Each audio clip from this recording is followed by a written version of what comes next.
Happy Tuesday, everybody, and welcome into another edition of GC Live Talking Tuesday Nights. He's Intern Joe. Yep. I'm Mike Yuva, and again, it has been insane, Joe. Anyway, we were talking about before we hopped on, we're talking about all the baseball stuff because we've been doing all those baseball post-game shows. It has been absolutely incredible. There'll be a time and place. I know you guys had foul balls, the show last night. Yeah. Plenty of baseball talk throughout the rest of the week. Tonight, though, we have a lot to get at when it comes to football. And as we said last week, and as we've been saying these last couple weeks, once you get into the month of June, this has been USC's month under Shane Beamer when it comes to being able to land recruits. Now, the difference this year, like we've mentioned these last couple of weeks, USC is so ahead of where they were a year ago. And they're so ahead of where they were 2 years ago heading into the month of June. Already 9 commitments. They had 10. Mike Williams, the offensive lineman from Maryland, he decommitted a couple weeks back. But you still have 9.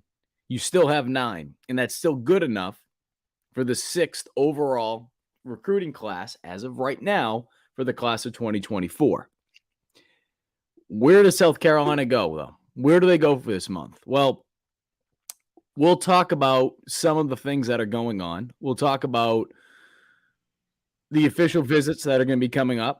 And we'll talk about really what took place last week, because there's something that it seemed minute, but I wanted to bring it up, Joe, which was seeing Dante Reno in Columbia. I mean, how many times have we said stuff like this? Seeing Dante Reno in Columbia for friggin' less than 18 hours just to be able to come down here and recruit and then turns right back home. And he'll be back down here at the end of the month for an official visit. Of course, he's getting ready for the Elite 11, so he has to go all the way out to L.A. I mean, this guy is freaking going all over the place. Seeing that, though, just goes to show where USC is at right now when it comes to recruiting and how we've said this, quality over quantity. So, again, Last two Junes, it's been big for South Carolina. They've picked up 7 commitments in each June these last 2 years. Parker Livingstone is the player that I'm talking about. We'll get into that briefly in a minute. But Intern Joe, This is it. We're here. Last Tuesday, that was our last May show. We're here in June.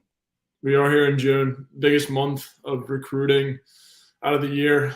Like you said, Mike, South Carolina's done really, really, really, really well in June. I saw the comment, Dylan Stewart, hopefully the welcome home. Obviously, you hope for that. He's visiting towards the tail end of June. Mike brought up Dante Reno as well. The people's quarterback of the class of 2024 has been dominating in recruiting, the recruiting space. Heading out to Elite 11, like Mike said, that's huge for Dante and a huge opportunity for him to put on for South Carolina before even getting here. So that's big. And then obviously you have guys like Mazio Bennett who are also visiting. And then Dylan Stewart, like I already brought up that comment. He's going to be back. I believe South Carolina is his last official visit. I don't know how much you want to lean into that because, I mean, Nick Harbor visited Oregon last.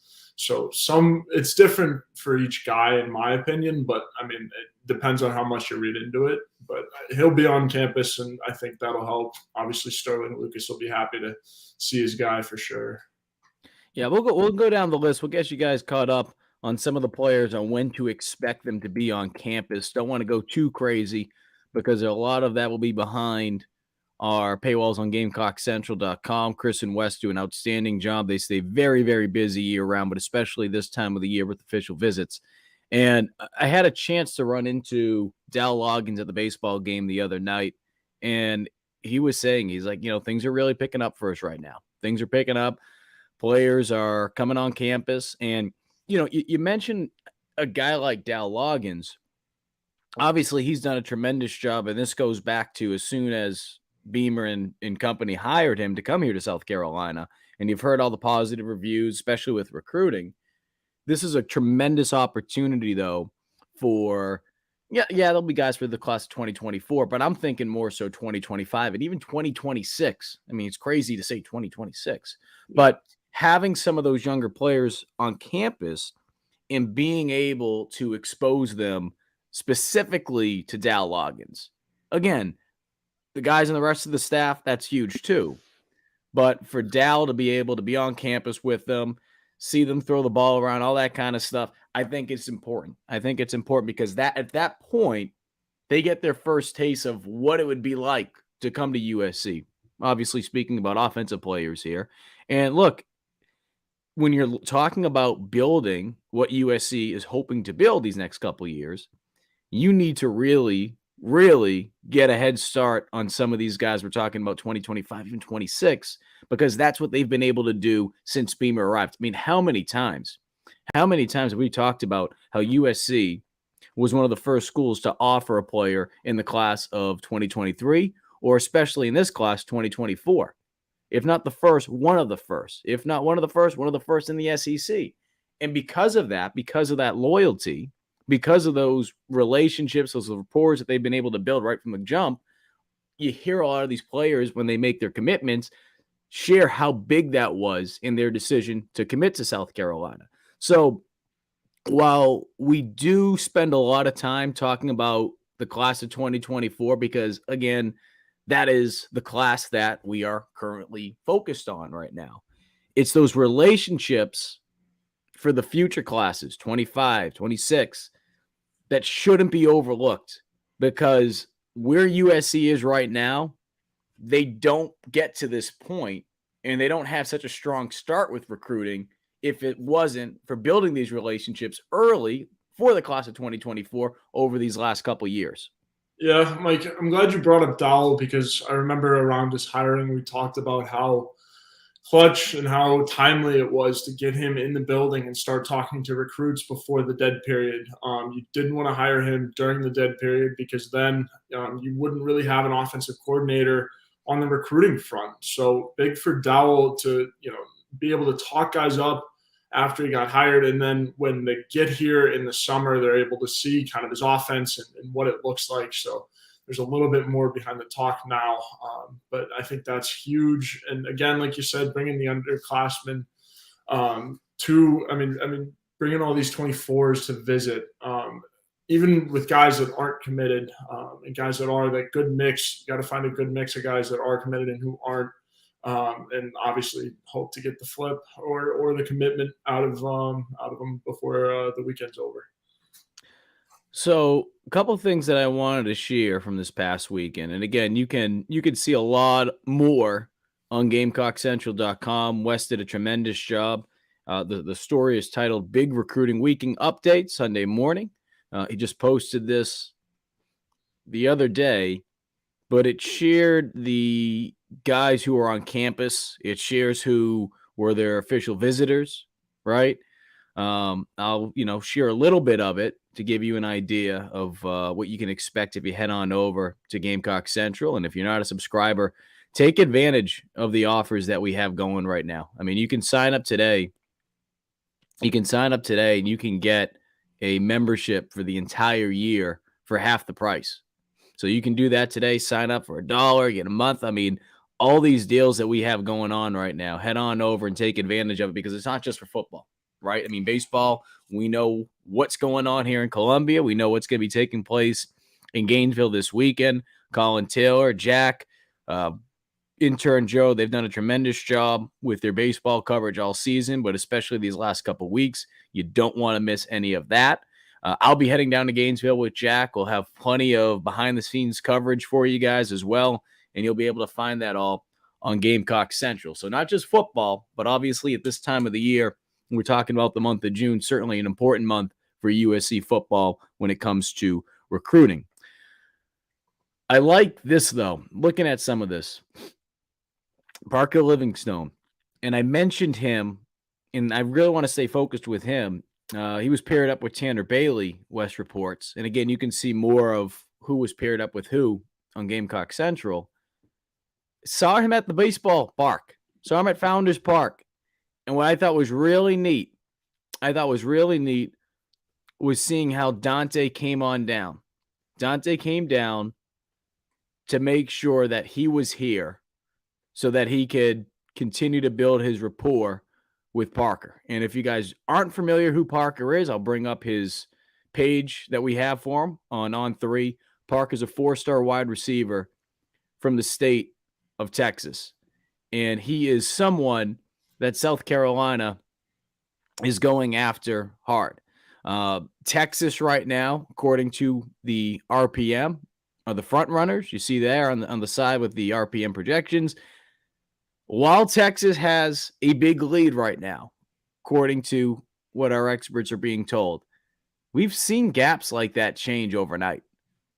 I mean, I think the biggest thing, especially for Gamecock fans, if anything, if you remember what took place with Nicholas Harbor, that should excite you. Yeah, absolutely. The whole Harbor situation, how quickly it turned towards South Carolina's favor. You never really know in recruiting, especially with big boy battles in the SEC. Livingstone is definitely one of them. You're going up against Texas, future SEC team. So in my eyes, this one counts. LSU, another SEC team. It's mostly, or it's all SEC teams according to the RPM. South Carolina has an outside shot at Livingstone, but how Dante was recruiting this weekend, they're definitely not out of it. Livingstone, I mean, obviously we saw the cotton gin and 5 points lit up for Livingstone. I mean, they're rolling out the red carpet for him, and why not? 4-star wide receiver out of Texas. Really, really, really good talent. Be a nice get for you. And they were rolling it out for all these players. I mean, and we've said this before, the job that the cotton gin does and their relationship with USC, being able to see so many of these players hop on Twitter later and share the marquee, seeing their name up there. You know, we want player X. We want that, whoever the player was. We saw that again from this past weekend. And again, I think when you look at the little things, is a player going to commit to South Carolina because they see their name up on a marquee? Certainly not, but it can't hurt, right? I mean, all these little things, they add up, and that's what South Carolina is hoping for. They take care of business on campus. You share how it's not just something where you can make a difference from a program standpoint and everything on campus. When you come to South Carolina, you're part of the entire community. And I think that's why being able to see and hear people when you're in town. I mean, we've talked about it before with Blake Franks and in other commits, especially offensive linemen, that when they come to South Carolina, they're kind of surprised by how so many people know who they are. And I just want to do a quick update. Not an update that South Carolina fans are going to love, but at the same time, too, it's one spot. USC has dropped one spot in the latest team recruiting rankings for the class of 2024. Michigan is up to 6 now. Florida 5. Clemson slides up to number 4, being able to pick up a 5-star the other day. So it's Georgia 1, and I'll share that screen right now with you guys. But just to give you an update on that, I know I said 6, but they just dropped down the other day. Georgia 1, Ohio State 2, Alabama 3, Clemson 4, Florida 5, Michigan 6, and South Carolina coming in at 7. But look, you see the quality. And there's nothing wrong with being able to pick up a 3-star, right? You look at Notre Dame, you look at Michigan, you look at Georgia, right? They have 4 3-stars. Nothing wrong with picking up a 3-star. Nothing wrong with that whatsoever. But with what we're seeing from South Carolina from a quality standpoint, you're noticing that they really have had a lot of success with those 4 stars. And just those little things, right? Those little things that you hope you want to continue to build off each other, build off of the last couple of years. And you're hoping to be able to land a 5-star.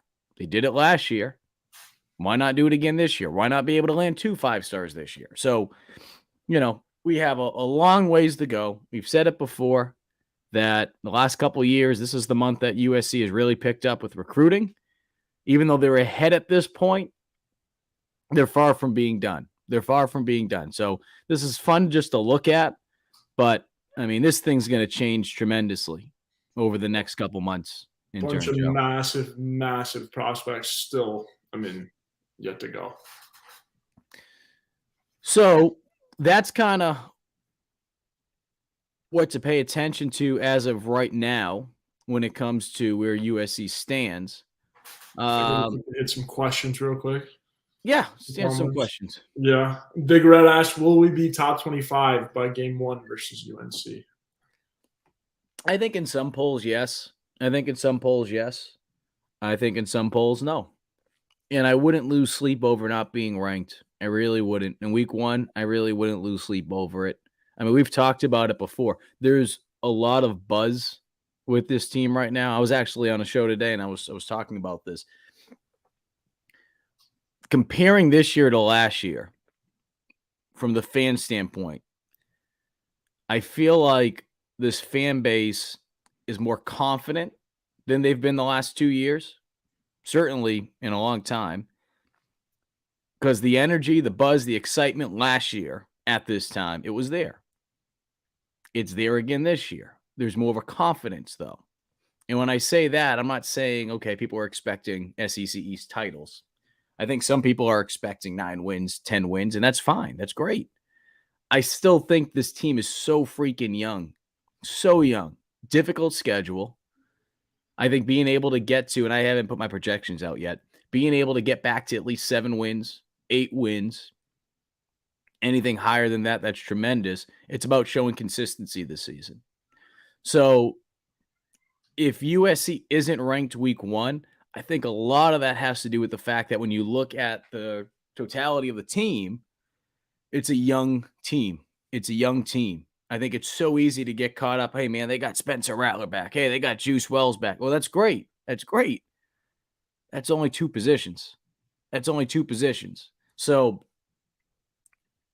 this team as a whole, I still think they're 2 years away from really making a big splash.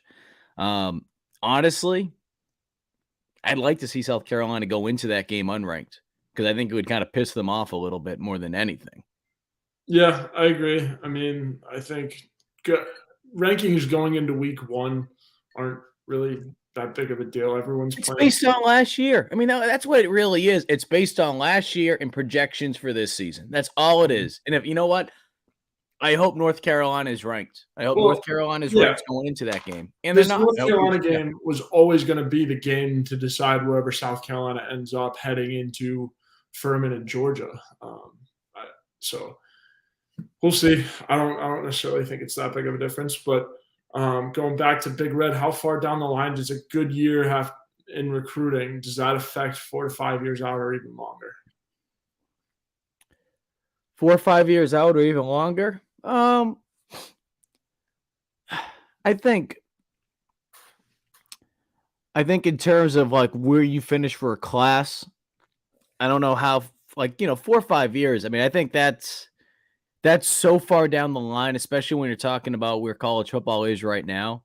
I think now it's more of a 2-year impact with what happens in the now, because you think about where this program was when Shane Beamer took over. And if you ask me that question, how does it impact 4 or 5 years? Well, it keeps changing, right? Based on year 1. And now we're heading into year 3. The players at South Carolina are landing right now.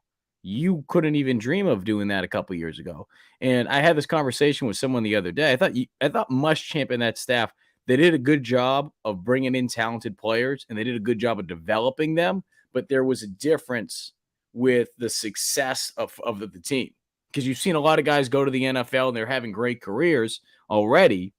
But what Beamer and this staff have been able to do is they've been able to identify talent. They've been able to identify even talent that's a little bit more coming out of high school. And now they're finding players that work well together. And obviously, for the class of 2023, that, only time will tell with that stuff. But I think with what USC needs to do is it's not just about being able to identify that talent for the next couple of years from a high school standpoint. It's being able to identify talent to win now too, because you have the transfer portal as well. So the game is changing. The transfer portal makes everything sped up even that much faster than it's been in years past.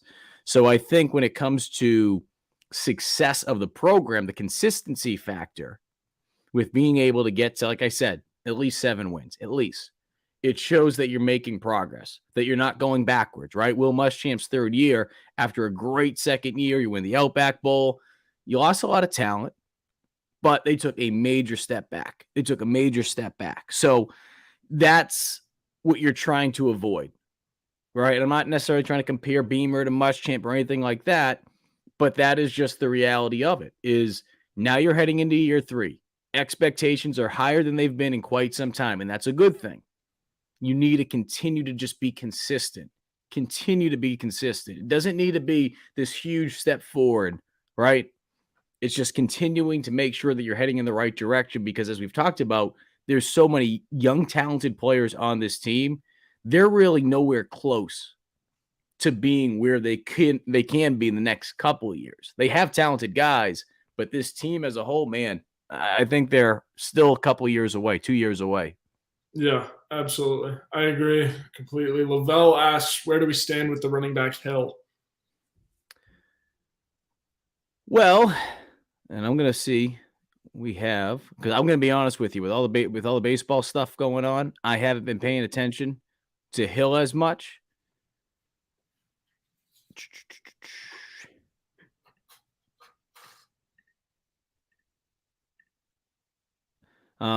He's been taking multiple official visits are set for the 4-star back: Auburn, South Carolina, and Tennessee. Chad Simmons, who does a tremendous job with us over on On3. This is what he had to say. So, quote, I still like where South Carolina sits for Daniel Hill. Big official visits are coming up in June, and he has yet to see Auburn, but I like the Gamecocks at the top of his list. Alabama and Tennessee are up there too, but Hill has connected with the staff in Columbia. He sees an opportunity to play early and likes the fit. Alabama is the school he has visited the most, and he likes Robert Gillespie. So keep an eye, he says, on Alabama as well, but he likes where South Carolina is. And it's ironic to say this, but where USC is at right now with so much young talent, seeing more freshmen get opportunities right away, and that's not to say it can't happen. The outliers, right? There's always going to be an outlier or two. Where USC is at, though, and where they're going to be in the next year or two, you're going to see less freshmen start because they have so much young talent. Again, you will see outliers. There will always be an outlier or two.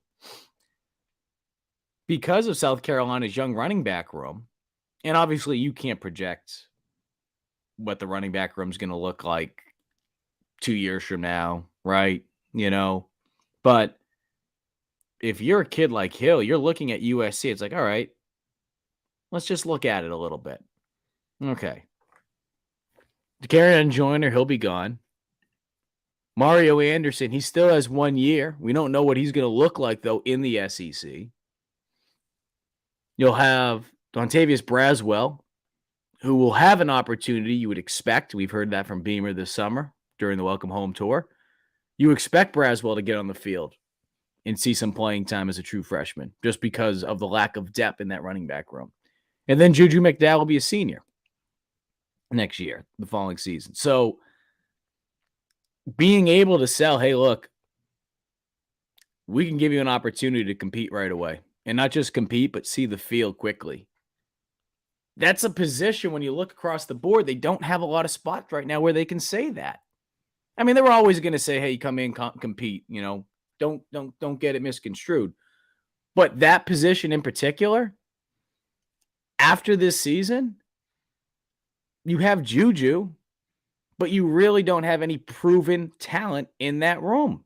And even with Juju, as much as I love what Juju brings to the team, he's not going to be a guy, as we've talked about, he's not going to be a guy that's going to carry the ball, 20, 25 plus times. That's just not his style. It's just not. He brings so much to the table when he has the ball out in space. They're going to want to pair him up with someone. And that's just kind of where college football is at right now for the most part. So I like the idea, though, of being able to sell him that intern, Joe. Yeah, I do too. Obviously, running back, they need some guys. There's opportunity to play early, I think. And two, knowing how the running back is nowadays, guys don't really have 2, 3 consecutive like breakout seasons. It's very rare nowadays. So especially at the running back spot, you need guys, you need depth. For a freshman like Daniel Hill, I believe Daniel Hill, right? Yes, I'll bring up because some people might not be as familiar Yeah. with them. So that's why I wanted to make sure when I was looking up what we were talking about, And I just knowing wanted to make sure that I had the dates right. And he's a Mississippi guy. He's a yeah, Mississippi guy. I mean, right now, the way that it looks, as they pull this up for you guys, right now, the way that it looks is South Carolina and Alabama. Now, I know instantly when people hear that, they're going to be like, shoot, competing against Alabama. But you know what, though? You know what? Because of the lack of depth in South Carolina's running back room, USC is able to sell something to them that Alabama is not going to be able to. They're just not. Without even looking at Alabama's depth chart, without even looking at what Alabama's running back room will look like in the next couple of years. They bring guys in 4 stars, 5 stars every that's freaking what I year. was going to say, Mike. And that's not to say Daniel Hill can't go to Alabama and have a great career. But the point being is, if playing early is important to him, right? If playing early is important to him, and he sees where USC is going from a success standpoint, you heard everything from Chad Simmons saying that he's built great relationships with the coaching staff. I'll throw this out there: Montario Hardesty, for all the flack that he took these last couple months, right? Transfers of this and that. He's part of that. He's part of one of those reasons why Daniel Hill's been able to build a quick relationship and a good relationship, I should say, a good relationship quickly with USC staff. Give credit to Montario Hardesty in there. He might look at this and say, hey, why not? And if you're able to win a recruiting battle against Alabama for a kid like this, that sends a major message across college football. Major message. I don't care what the circumstances are. I don't care if it's, Alabama can't sell the fact that, you can compete as early. No. He's choosing South Carolina over Alabama. And you see the other schools in the mix, Tennessee, Auburn, but it looks like right now it's a 2-team race. I think being able to we talked about with Nicholas Harbor, big boy recruiting battles. You start piling them up one after another. So, again, this one is far from being done, but as you heard from Chad Simmons, he likes where USC stands right now. Yeah, I would too. The whole thing for me, like we've been talking about, Bama just has so many different guys. South Carolina is built to have an opportunity to play early, so I think that's huge, especially in the case of Daniel Hill. Moving right along from Brandon, does Lenore Sellers have a role this year at quarterback, or do y'all think Doty is the second quarterback that will get snaps? I'll let you lead us off, Intern Joe. I know we've talked about this the last couple shows, or at least to some degree, but I'll let you lead us off. Yeah, I mean, I think Sellers might have a role in like a goal line situation, or a role where you don't want Rattler diving into the pile, or possibly extending his legs to the point where he could get knocked out of a game.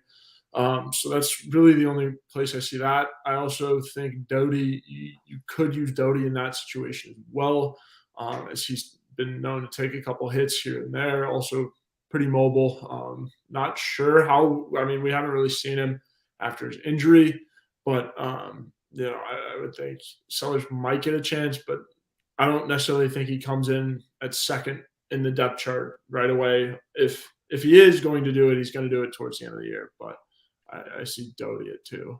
Yeah, I think Doty will be the number 2 quarterback heading into fall camp, and I expect him to be the number 2 quarterback heading into the season. I think the big question is this.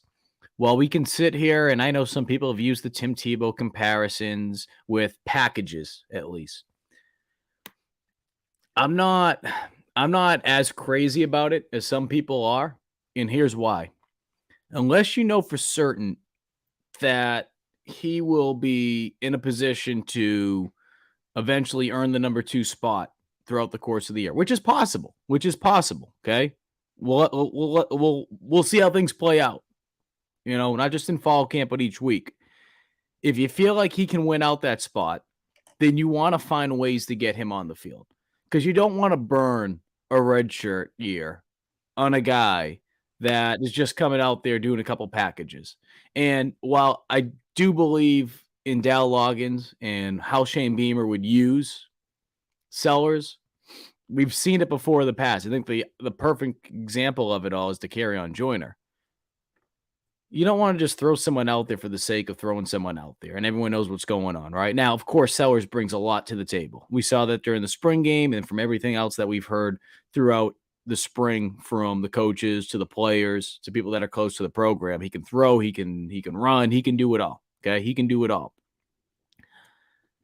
I also, and I would say this about any other quarterback too, especially as a freshman, do you really want to take Spencer Rattler off the field? You want to be able to keep him on the field as much as possible, okay? You want to keep him on the field as much as possible, especially if you have the belief that he's going to have the success that he will have this season. Now, if you don't believe that, that's a different story.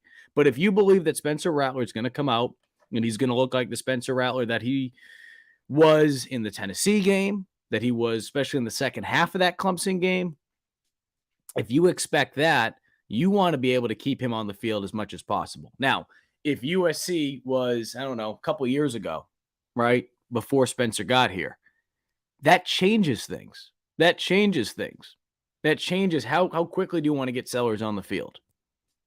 So while I would not be shocked to see USC take advantage of the 4-game rule when it comes to still being able to maintain a red shirt, and as we saw last year, and I'm not going to bank on it, it's a possibility though, but it doesn't change anything in the regular season. You have 4 games in the regular season. You get that 5th one for the bowl game if the NCAA decides to do that. That's not guaranteed though, but that really doesn't impact anything because that would just be tacked on. That'd be just an additional one. Could I see USC using Sellers in at least 4 games this season? 1,000% I can see him getting in there, okay? And I'm not just talking about garbage time. I'm talking about being used, yes. The question now becomes, though, and it depends how USC determines how they want to use them, when they want to use them throughout the course of the season.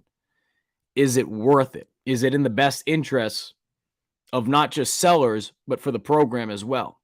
Because starting to look ahead a little bit to next season, the 2024 season, I expect, unless Luke Doty loses out the number 2 job to Sellers this year, I expect Doty to be the guy that will have the opportunity to be the starter in 2024. Sellers will have a year under his belt, and he could take a big step forward. He could take a big step forward from freshman to sophomore. I mean, he's been only on campus for a couple friggin' months, for crying out loud. Only had 15 practices, and that includes the spring game. So the growth, the development, that's going to take place once he gets back on campus in August. And I think it's a little premature to say he will, he won't, this and that about the 2024 season. But I think Sellers will have an opportunity to compete for a starting job against Doty. And oh, by the way, and this is no disrespect to Tanner Bailey, but oh, by the way, don't forget, Dante Reno will be coming on campus in January. That quarterback room is going to be as competitive as it's been in a long, long time. And I think it is tremendous for Reno to be able to have not just Luke Doty still there, because you expect Doty to come back because he would have, 1 more year of eligibility. He's thinking he has a couple of years because of injuries and all that, but he'd still be back for another year. And have Sellers now with a year under his belt. The competition in that room is going to be absolutely tremendous. But again, my big point, Intern Joe, I just don't want them to use him for the sake of using him. Mm-hmm. And I hate to say this, Gamecock fans, the difference was, and I don't remember exactly what year that was with Tebow. We'll have to bring it up. South Carolina is not going to be competing for a national title right now. Okay. They're just not. So there's a difference with how you're in the in the rule, too, for an eligibility standpoint, you use a player once back then, red shirt was burnt. Now you can use them at least 4 times. So I don't hate the idea of finding ways to get him on the field, but do it with a purpose. And you got to start thinking about a plan moving forward. Stone left USC without a choice but to put him on the field. I mean, that's something that I had a conversation with Pete Lumbo at the beginning of the season at Media Day. He was doing so much, and he was doing a good job on special teams, but he was doing so good on defense. You start where it's, okay, hey, we have to put him out there. Different position, certainly. Much different than quarterback. But if you're going to find ways to be able to impact a team, they'll put you out there. You have Rattler out there too. Yeah, absolutely. I love this comment from William. Dante is a mobile QB. Absolutely. He can move around. Can move around. Yeah, absolutely. He's not slow. That's for sure. Mike, you want to hit our ads? Yeah, let's get after it. We are going to talk about our good friends over at Liberty Tax, Intern Joe. Yeah, Mike, Liberty Tax. Tax tidings, that uncertain feeling you get right before doing your taxes, but you don't have to go through it alone. Our good friends over at Liberty Tax in Lexington, Irmo, and Columbia will walk you through the process, clear up any confusion, and guarantee you'll get the biggest possible refund or your money back. It's tax time, Mike. If you're in need of help with your taxes, talk to the team at Liberty Tax. They're fast, accurate, and guaranteed. Find the rest of the ad read. Fast, accurate. On the other hand, if you think you might be owing Sam, talk to the tax team at Liberty Tax. To make sure you're not paying more than you should owe, they'll find every possible deduction for you. Locally owned and operated, staffed by tax professionals from your neighborhood. Open 9 to 9 on weekdays and 9 to 5 on Saturdays with multiple service options. Start the Liberty Tax mobile app with the desktop portal. Make an appointment or just walk in. Give a call to upload your tax documents, and when you walk in, your return will be ready to review and sign. Give them a call at 803-462-5576. Once again, 803-462-5576. Today's show is also brought to you by our good friend Clint Hammond of the Movement Mortgage. Clint is a branch manager for Movement Mortgage, and he has been able to help so many people around Columbia and throughout the Midlands. And he's done a tremendous job with being able to help out our own Wes Mitchell, as well as former Gamecock quarterback Perry Orth. And as I've said many, many times, and I don't even need to tell you guys this, buying a home right now, it's not super easy. You're seeing those rates go up. Well, he'll be able to help you out. Clint does a tremendous job of being able to use all his resources to make the process as simple for you as possible, but you're also able to get the best rates as well. Give him a call over at the Movement Mortgage. Again, that number is 803-771-6933. You can see it right above us. That is where you can write that down. All right. What Butch say? Don't pull that evil on us. You everybody starts 0-2. We got a chance till we don't. Look, I'm excited about the Gamecocks this year. I'm excited about what they can do. And I'm not trying to be the wet blanket in the room, but I also think realistically, and this is where we were last year too, you know? Last year there were some people, 10 wins. Not everybody. 10 wins. Slow down. I think with this USC team, I want to see that consistency. And I've said this before. I said about last year's team. It's not fair to this team. It's not fair to Beamer and this coaching staff, but it's the reality when I say this, is that at least in recent years, historically, USC, when they're in situations like this going into a season, they fall flat on their face. They were able to prove everyone wrong last year that felt like that could be a possibility. And while I didn't think USC would fall flat on their face, in the back of my mind, I'm like, we need to see it. We need to see that consistency. We need to see them take that step forward, right? I mean, we heard so much last year about Demo, and even when Connor Shaw was still there, talking about not getting caught up with everything that was being said in the press. Everything that was telling them how great they were after winning that Duke's Mayo Bowl. They came back. They got to work. Obviously, they added some great key pieces. They've been able to add some key pieces this year. We've talked about how we feel like the tight end room is better than it was last year, and being able to upgrade at other positions as well. I think with USC, it's about just showing that consistency. And that's why this season, and it's so easy to say it every year, right? Like this year's the most important year. This year's the most important year. This season is massive. Year 3, it is massive when it comes to recruiting. It's massive to be able to do everything that they've been doing from a recruiting standpoint, right, Intern Joe? Like, hey, this is what we're planning on doing heading into year 2. This is what we're able to do. Boom. And they did it. If USC, and I hate doing the popsicle headaches, just throwing out different scenarios that didn't happen, but if South Carolina doesn't win some of these games down the stretch, they lose to Tennessee, they lose to Clemson. I'm not saying that was the main reason why they were able to land Nicholas Harbor, but if they don't win those games, does Nicholas Harbor commit to USC? I don't know. I think everything goes together. When you're able to sell a vision to a recruit and you're selling them, hey, this is what we envision the program looking, not just this season, but next season and when you get here. Yeah. When you're able to put all those things together, it makes a big difference. And I think if South Carolina is able to do that, that's my whole point. If South Carolina is able to do that this year, you're able to continue to sell that vision, which you truly believe in. They all believe in it. It's not like they're just throwing, stuff up against the wall and hoping that it sticks, but it's being able to make those things happen. There's a difference of us being able to say, hey, this is what we want to do compared to this is what we're going to be able to do, and we did it. Yeah, I think, if you were to give South Carolina a grade in terms of starting a program or kickstarting a program in these early years of the Beamer era, you have to give them a pretty good one, A-, because of the potential factor of everything, right? Like those wins at the end of last year show you the potential of what things can be. And, last year, had you had a complete roster and more filled out with like some of the recruits that you were getting, maybe you win more and you start to compete for an SEC championship or at least a spot in the SEC championship game. It's all about building. And at South Carolina, you got a little peak of the vision, and that's why recruiting is going so well right now for Shane Beamer and company. So that's kind of the way I see it in terms of recruiting. But you know why it's the other part of it too, Intern Joe. The other part of it that's why it's important right now. The next couple of years, the SEC is shaking up, right? We already know Oklahoma's coming. We already know Texas is coming.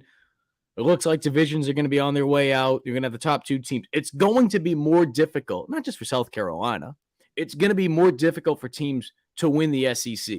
It's going to be more difficult to play in the SEC championship. If you already thought it was tough enough before for South Carolina, it's going to become that much challenging in the next couple of years. Never mind the fact of adding in Oklahoma and Texas, 2 very good programs. Very good programs. It's not like they're adding TikTok Tech, I was going to throw a local high school team out there. I don't want to, like Eau Claire High School, shout out to the Shamrocks. But you're not adding that. You're adding 2 talented programs.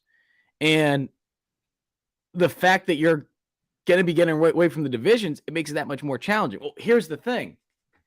And I've said this before, and I know you believe this too, Intern Joe. With the playoff expanding to 12 teams in the next couple of years, USC's opportunity to make postseason play is going to go up.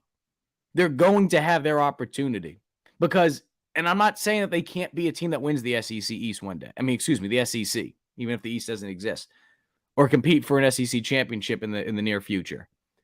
But being able to be a team that can just make the college football playoff, you need to lay down the foundation right now, right? They've been doing that in terms of being able to get Beamer's guys in there, all that stuff. But when you start looking ahead to where college football is going to be in the next couple of years, where this program is from a youth standpoint, by the time all that stuff is implemented with the playoff, if you're able to capitalize on recruiting right now, if you're able to do those little things, like I said, get back to 7 wins, get to 8 wins, whatever that case may be. If you're able to do that, then you're going to be able to be consistent with recruiting so that when we're sitting here in the year 2025, 2026, we're talking about those things. This is a team that can compete and have an opportunity to do special things when we're talking about the playoff. Yeah, if you can set a high baseline for wins for your program, and say a 7 or 8, have that be the floor. And if you go below that, it is kind of a crisis season, if you will. If you can do that consistently, you're going to start to see the recruits pile in. And then with the recruits, when you start to inch closer to the top, obviously you're going to drag in more transfers. So naturally speaking, you do climb up the ladder of college football echelon, if you will. But So that's kind of where I just wanted to throw that in there, though, Intern Joe, because I think it's important to remember why we're harping on all these little things as much as we are about the consistency factor. And because, again, the next couple years, that's where it's really going to be, Beamers, guys, all that kind of stuff. And things are obviously going to be changing in college football. yeah, absolutely. I wanted to hit this comment from God Loves Comics. How big of a loss was Lovasea Carroll? I think he was mostly a speed guy. It's mostly a speed guy. I think it was a pretty big loss considering the depth. He was one of those guys who went in with, you expected a lot from him. Unfortunately, his injuries and had to step away from football. Unbelievable person. LC, everyone that I've talked to and LC have said he's a really, really, really good person and worthwhile time being around. So there's that. Mike kind of feel the same way, I'm guessing. Yeah, I mean, it sucks. It sucks that we didn't get an opportunity to see him get out there. I mean, obviously, say what you will about last year, at times with the offense, but the reality was he was a guy that was coming in here, and you know that running back room, even though it took its hits from a health standpoint, it still was very crowded. It still was a very crowded running back room, and things played out the way they have heading into this season with the lack of experience.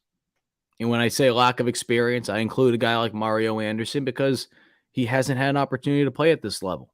That's no fault of his own, but that's just the reality of it. So I say that because not only would he give you experience, in the sense that he was able to get a year under his belt from practicing here and being more comfortable with everybody, but he's also a guy that has been in college with, obviously was at Georgia beforehand. He's been in college and he understands the expectations heading into his third year of playing college football. I hate how things played out for him. It was never reported what exactly that his medical condition is, or whatever the case may be that's preventing him from playing. And I don't think it's necessarily our business, to be quite honest with you. I mean, if it's preventing him, it's preventing him. If he wants to talk about it, he can talk about it. But I do love that he's still around the team. And I do think him being there and having a presence will be valuable in some shape, way, or form, opposed to the opposite, which would be him not being there at all. So, God Love Comics, they say it best, sad story. At the end of the day, though, you got to find a way to make this into as much of a positive as you can. And being able to have LC there in some capacity, hopefully some of these younger guys in particular, you think about the, Dontavius Braswell, even a guy like Mario Anderson, right? You're hoping these guys can start to learn from him a little bit. They'll learn from DeCarrion Joyner, but it will take a little bit off his plate. He can just focus on what he has to do. So, yeah, just hate it for LC. Yeah. Big Red asks, would success for a baseball team have any effect on football recruits, maybe a dual sport athlete like Harbor? My take on this, yeah, obviously I think it helped a little bit in terms of like the Dante recruiting at baseball games, because you can the pitch with that is like this is only a fraction of what you get over there in the biggest stadium. So I guess in that way, dual sport, maybe a linebacker like Stone Blanton, but yeah. No, I mean, put it this way. It can never hurt. It can never hurt. I mean, and I hate to say this about men's basketball, but I mean, you'd see some of these teams bringing them to women's basketball games just because they knew the crowds were going to be better. yeah. Right. And they're trying to, obviously the men's team's going through some things, and that's not a shot against them right now. That's just the reality of it.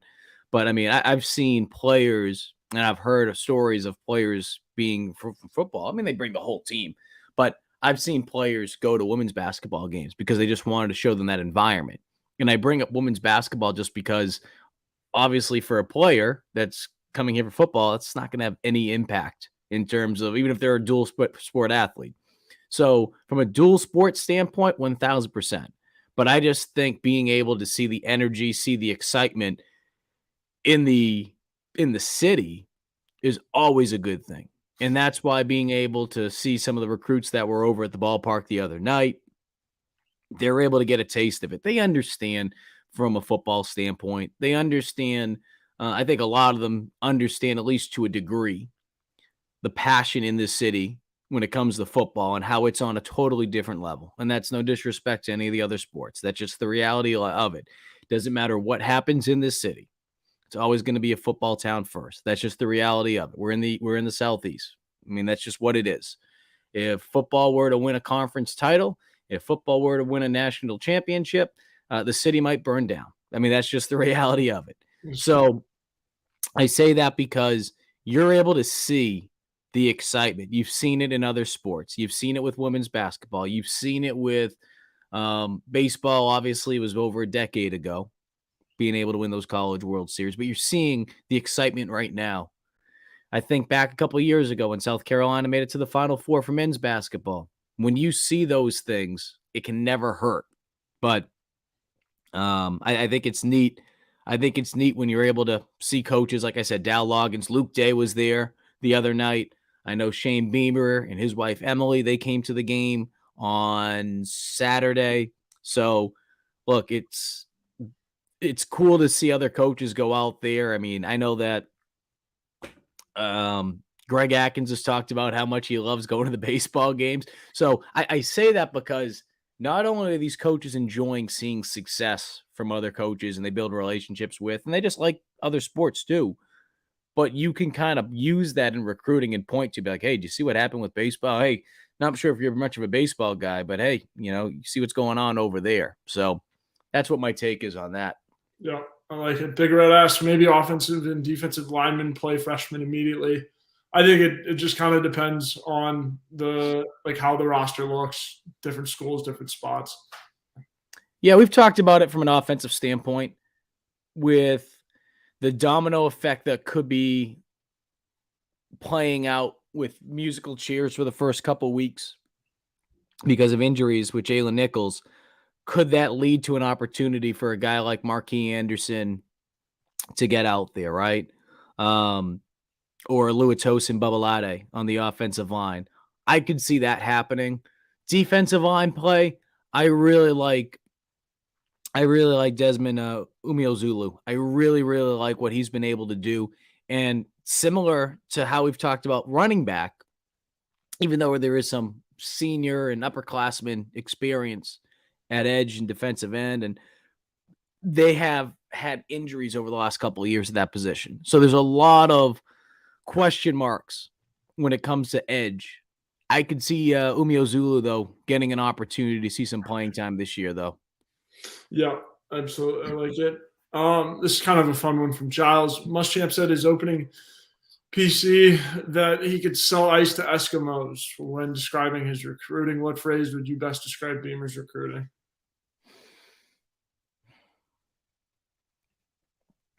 What you see is what you get.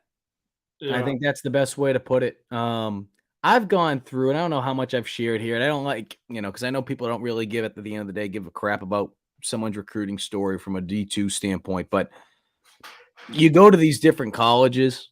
I remember during my visits, and you have different things, whether it be coaches telling you this, that, promising you laptops, whatever the case may be. So I say that because you can read BS. I could read BS back during that time period. That was over 10 years ago. You can read BS now more than ever. Okay. And I'll say this about Muschamp, and I said it before. I really think he sold the vision of being able to play at the next level. And I thought he was really good at it. And I don't think he was bullshitting people when he recruited players like that, because the proof is in the pudding with how many guys are in the NFL. And while some of them also worked with Beamer's staff, and I'm not taking anything away from Beamer. He also was able to identify guys like Jalen Brooks, who got drafted by the Cowboys, right? You look at some of these players who came in here that Muschamp identified. So I say that because I think he was good in that regard. I think Beamer, though, he sells that vision, but he also sells it not just from a business standpoint. He sells it from a, hey, if you come to South Carolina, we'll help get you there. We have, the coaching staff between NFL coaching experience or guys that have played in the league or have had opportunities to play in the league. We will get you ready for that. But when you come to South Carolina, it's about South Carolina. It's about this team. It's about being able to get this program heading in the right direction. So I think being authentic and seeing that up front, that's why we've seen the type of recruiting and the type of players and the type of people that are coming to this program, right? We keep mentioning Reno, Pup Howard. You think of Stone Bland, and even you think of just these guys that are building relationships with other players when it comes to recruiting. I mentioned Blake Franks a couple weeks ago, the job that he's done from a recruiting standpoint and helping other players during the process and saying, hey, this is why you should come to USC. So I think if you can just be yourself, players will recognize that. And that ultimately prevailed with being able to land Nicholas Harbor, because that was kind of one of Beamer's last pitches to him. It's like, hey, you can go somewhere else, but at the end of the day, when you go back to your dorm room at night, it's just you. And if you're happy here, you're happy with these coaches here. And that's the God's honest truth. You're not, at that point, Beamer's not selling any BS. It's just like, hey, you know what you got here. I don't need to go on this, elevator salesman pitch at this point. So I think that's what I'd call it. I don't know what you'd call it, intern Joe. No, I mean, I agree. I think what you see is what you get is probably what Shane would call it. So it's funny that you said that. I'm sure and I think he has described it like that. SEC Media Days, I believe, last year is when he said that, or at least in some presser he has. But good on you, Mike, for getting that on the nose. Hey, coach's son here, it happens. Yeah. We get one good one every once in a while. Going to Lavelle, was wondering, is Mo Kaba back from injury? He will be for summer, right? Yeah, so he really didn't do – he really wasn't as involved. I mean, he was out there a little bit, but nothing to a point where he was, cleared, which is why Stone Blanton had a lot of opportunities, and he was working with the ones on defense. And another reason why I think Stone's going to have a great opportunity to see a lot of playing time. He's one of the players that I picked recently for players to watch this season. And I think he's going to have a big, big role. But, Mo Kaba, hoping that he can be back and be as much of himself as he can be, because when he is healthy, when he is on the field, he is a difference maker. And even when he's not on the field, he's a tremendous leader. We've heard that from Blanton. We've heard that from the coaching staff. He is someone that, when we're talking about before, players that, have gone to the NFL, part of the old regime, if you will, these guys truly look out for the younger guys. And I think that's a big, big part of why South Carolina has had success in such a short period of time since Beamer and the staff have took over. Yeah, absolutely. Next one from Lavelle. What position will Harbor play, do you think? I think he's going to play tight end, wide receiver, anywhere Dowell wants him to play. Yeah, wide receiver. I think wide receiver, we've talked about it these last couple of weeks, where it's kind of been the world's worst kept secret, where he came in as a tight end, recruited as a tight end, but because of his speed and just his playmaking ability, on top of the fact that South Carolina's tight end room is so deep right now, I would expect Harbor to mainly be working with wide receivers. I hope they don't get into a situation where he's going back and forth. And I'm not saying that because you said tight end as well, intern Joe, and I think you would agree with me on this. I think back to EJ Jenkins, and I really, and again, I don't know the full story. I know, some of it that wasn't out there. I think you really do a disservice to a kid when you're kind of hopping them around. We've seen that happen with Takarion Joyner to a degree before Beamer got in here. Was hopping around this position, that position. So even though you look at those two positions, and there could be some things that he's being asked to do in the slot that a tight end would do. I still think, though, you make it as easy for him as possible. You allow his natural playmaking ability to come out, because if you put him in tight and he has to learn additional things, not saying he's not capable of doing it, but the additional blocking and all that kind of stuff that comes with being a tight end, I think you're just putting more on his plate, especially as a freshman. Especially as a freshman. He's the type of guy that can go out there and make a difference. Just find a way to get him the ball, line him up, make it as simple for him as possible. So I think wide receiver will be, especially with the fact that track is going to be so important to him, will help preserve his body a little bit as well. Yeah, absolutely. All right, last question coming from Michael. Hey, y'all, any reason why we've shifted away from recruiting the state of North Carolina and Metro ATL? Is that because of success at UNC and UGA? We don't recruit like we used to in the past. I think South Carolina is just, every coach is going to have a different philosophy for where they want to build their pipelines. And that's not to say that South Carolina can't have success in Atlanta. I mean, they've been recruiting around the Atlanta area, whether it be Marietta. You're looking at being able to bring a guy in like Dontavius Braswell, who's not too far from there. So, look, I understand that, but at the same time, too, we could sit here and say, well, South Carolina didn't have success with the DMV area during the Muschamp era, right? And you can go back to when Steve Spurrier was here. Where do they go after heavily? They went after Florida heavily, which Beamer did a tremendous job in Florida, if you remember, a year ago. I mean, it seemed like there was a different player from Florida popping up every freaking day, for crying out loud, especially from the months of June through August. So I bring that up because every coach will have their philosophy of how they want to attack certain areas and pipelines. I think with what we've seen since Beamer has got here is that he has his two main areas outside of obviously South Carolina being able to keep that fence up when it comes to keeping the talent in state, which I think that should be something that's not overlooked. I think he's done a tremendous job. DMV area, they've done an outstanding job since Beamer has got here. They've done a really good job with going after Florida.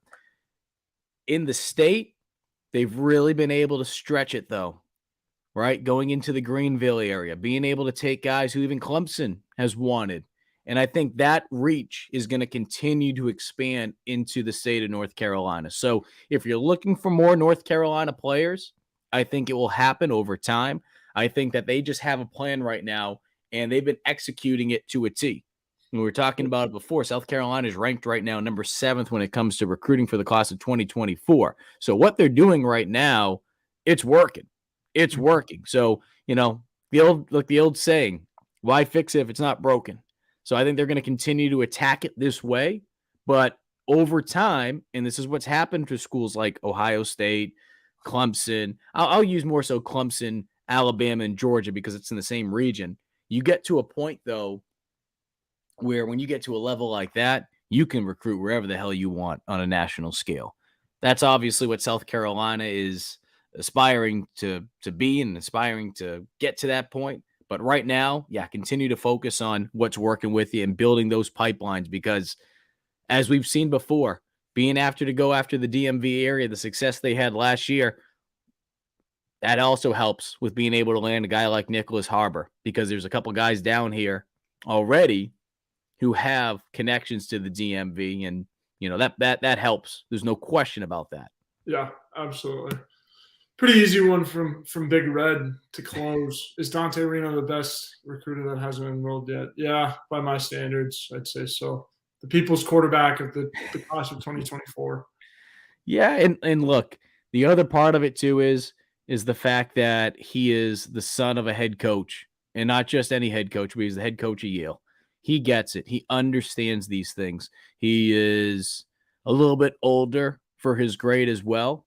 He is a guy that is not dumb when it comes. And, I see Pup Howard is already there. Yes. But as far as, and just what Dante's doing right now, and that's not to say that other players mentioned Pup, and that's not to say other players, even like Blake Franks, these guys aren't doing it or haven't already done it.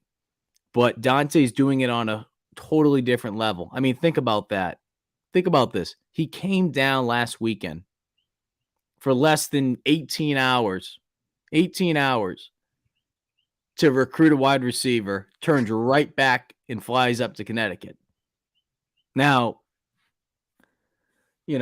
obviously being the son of a Yale coach, I'm sure they have, some good flyer miles at this point. I mean, it seems like he's down in South Carolina every couple of weeks now, but he understands the importance of that.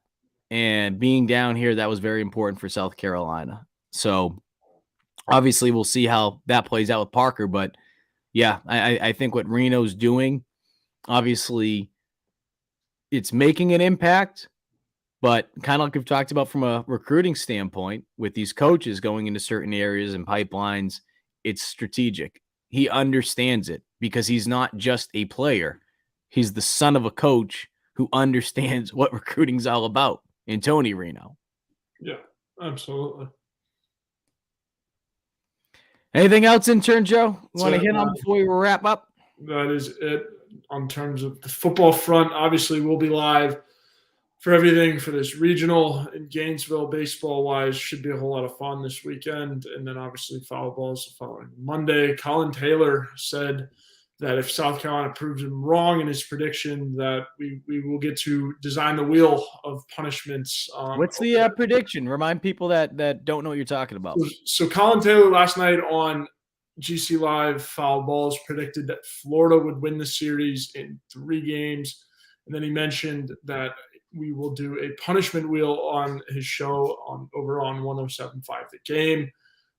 If South Carolina decides to turn everything around and beat Florida in this super. So it should be fun. Go give the episode a watch. Should have clips coming out shortly. So stay tuned for those as well. And if you missed this show, you can go back, head on over to the Gamecock Central YouTube page and watch this show in its entirety. Or if you're a podcast listener, head on over to the Gamecock Central podcast platform where you can also find other shows, including this past weekend shows from the GC Live post game. We had recapping baseball, as well as everything that takes place over on 107.5 The Game with the Garnet Trust Hour, as well as the Gamecock Central Takeover Hour. Today on the Garnet Trust Hour, and Jeremy Smith, who's been doing a tremendous job of running Garnet Trust. Here's some of the things that he's been up to, as well as kind of educating people a little bit more on what's going on Garnet Trust and just the importance of NIL. I mean, I don't know if you guys have been keeping up with what's going on out there. There's a lot of, movement going on. They're trying to do stuff in the nation's capital with all this. But the bottom line is this: NIL, it's not going anywhere anytime soon. And regardless of your opinions on it, it's important. And if you want to continue to help your program, you're going to have to find ways to educate yourself and get involved with it. Because if you don't do it here, I can promise you, LSU, Texas A&M, wherever, Alabama, Georgia, they're going to be doing it. Their fans are going to be doing it. So it doesn't take too much, too. It doesn't take too much. You could just, for a cup of coffee, whatever the heck you want to donate to it. He's Intern Joe. I'm Mike Yu. Appreciate you guys listening into the show tonight. Friday night, we'll catch you on the GC Live post-game show down in Gainesville, Florida. Have yourself a great week and enjoy the game this weekend.